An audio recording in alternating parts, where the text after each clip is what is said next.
आपका हमारे channel awesome साहित्यिक कहानियों में स्वागत है। आज सुनिए कहानी विधाता। इसे लिखा है विनोद शंकर व्यास जी ने। चीनी के खिलौने पैसे में दो, खेल लो खिला लो, टूट जाए तो खा लो, पैसे में दो, पैसे में दो। सुरीली आवाज में यह कहता हुआ खिलौने वाला एक छोटी सी घंटी बजा रहा था। उसकी आवाज सुनते ही त्रिवेणी बोल उठी, माँ पैसा दो, खिलौना लूंगी। आज पैसा नहीं है बेटी। एक पैसा माँ, हाथ जोड़ती हूँ, दे दो ना, एक पैसा। नहीं है त्रिवेणी, दूसरे दिन ले लेना। त्रिवेणी के मुख पर संतोष की झलक दिखाई दी।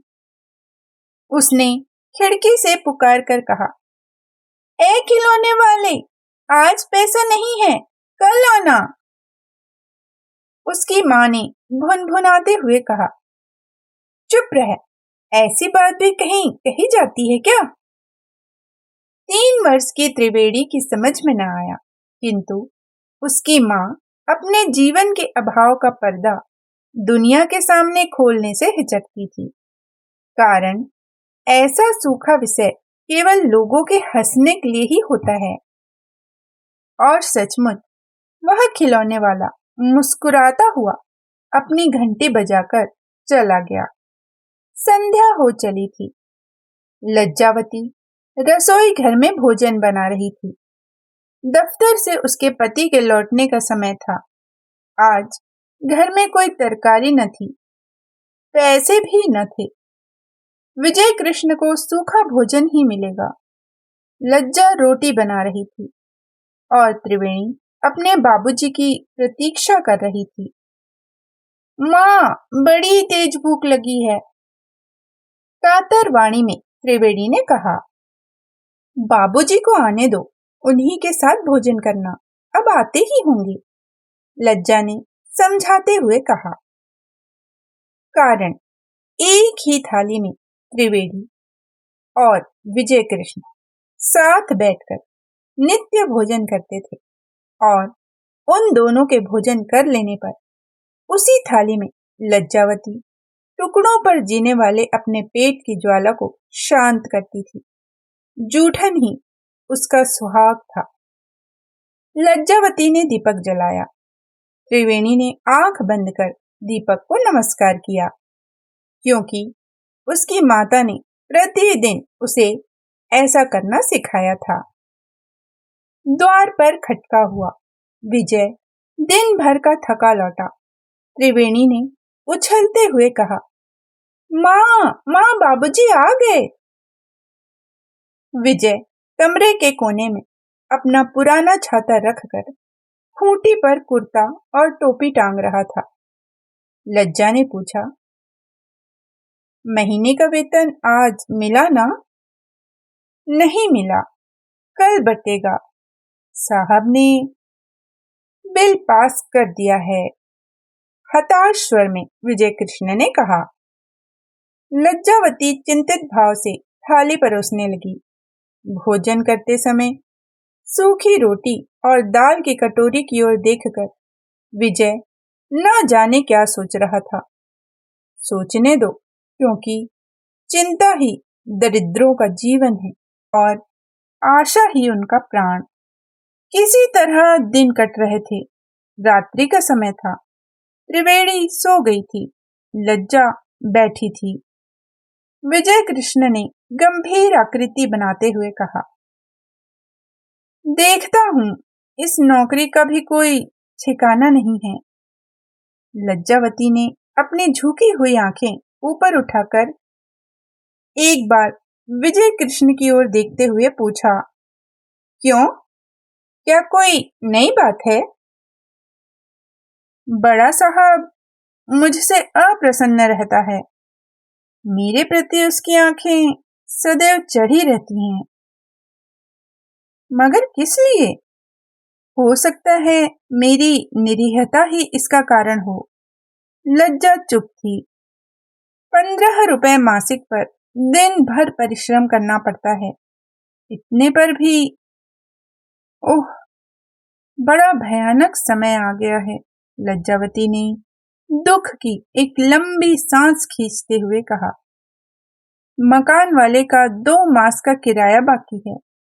इस बार उसे मास का किराया न मिलने पर वह बड़ी आफत मचाएगा। लज्जा ने भयभीत होकर कहा। क्या करूं लज्जा, जान देकर भी इस जीवन से छुटकारा होता। ऐसा सोचना व्यर्थ है। घबराने से क्या लाभ, कभी तो दिन फिरेंगे। कल रविवार है, छुट्टी का दिन है। एक जगह दुकान पर चिट्ठी पत्र लिखने का काम है। 5 रुपया महीना देने को कहता है। घंटे 2 घंटे उसका काम करना पड़ेगा। मैं 8 मांगता था, पर अब सोचता हूँ कि कल उससे मिलकर स्वीकार कर लूं। दफ्तर से लौटने पर उसके यहाँ जाया करूंगा। कहते हुए विजय कृष्ण के हृदय में उत्साह की एक हल्की रेखा दौड़ पड़ी। ठीक है, आप जैसा ठीक समझो, कहकर लज्जा विचार में पड़ गई। वह जानती थी कि विजय का स्वास्थ्य परिश्रम करने से दिन ब दिन खराब होता जा रहा है, मगर रोटी का प्रश्न था। दिन, सप्ताह और महीने उलझते चले गए। विजय प्रतिदिन दफ्तर जाता। वह किसी से भी बहुत कम ही बोलता था। उसकी इस नीरसता पर प्रायः दफ्तर के अन्य कर्मचारी उससे व्यंग करते थे।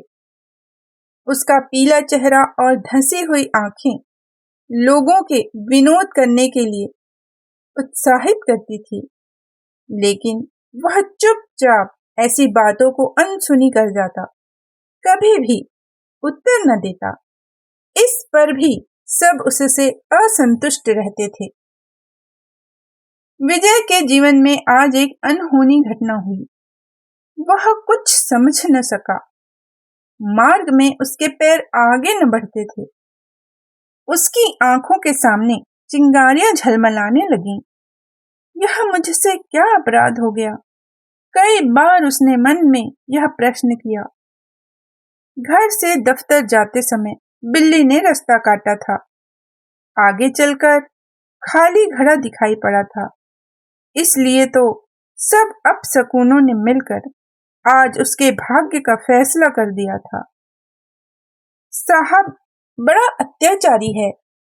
क्या गरीबों का पेट काटने के लिए ही पूंजीपतियों का आविष्कार हुआ है?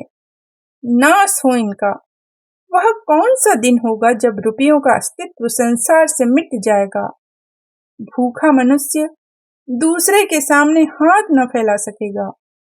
यह सब सोचते हुए विजय का माथा घूमने लगा। वह मार्ग में गिरते गिरते संभल गया। सहसा उसने आंखें उठाकर देखा। वह अपने घर के सामने आ गया था। बड़ी कठिनाई से वह घर में घुसा और कमरे में आकर धम्म से बैठ गया। लज्जावती ने घबराकर पूछा, तबीयत कैसी है? जो कहा था वही हुआ। क्या हुआ? नौकरी छूट गई, साहब ने जवाब दे दिया। कहते कहते उसकी आंखें छलछला गईं। विजय की दशा पर लज्जा को रुलाई आ गई। उसकी आंखें भी बरस पड़ीं। उन दोनों को रोते देख त्रिवेणी भी सिसकने लगी। संध्या की मलिन छाया में तीनों बैठकर रो रहे थे। इसके बाद शांत होकर विजय ने अपनी आंखें पोंछी। लज्जावती ने अपनी और त्रिवेणी की आंखें पोंछी, क्योंकि संसार में एक और बड़ी शक्ति है जो इन सब शासन करने वाली चीजों से कहीं ऊंची है, जिसके भरोसे बैठा हुआ मनुष्य आंख फाड़कर अपने भाग्य की रेखा को देखा करता है। अभी आप सुन रहे थे कहानी विधाता। इसे लिखा है विनोद शंकर व्यास जी ने।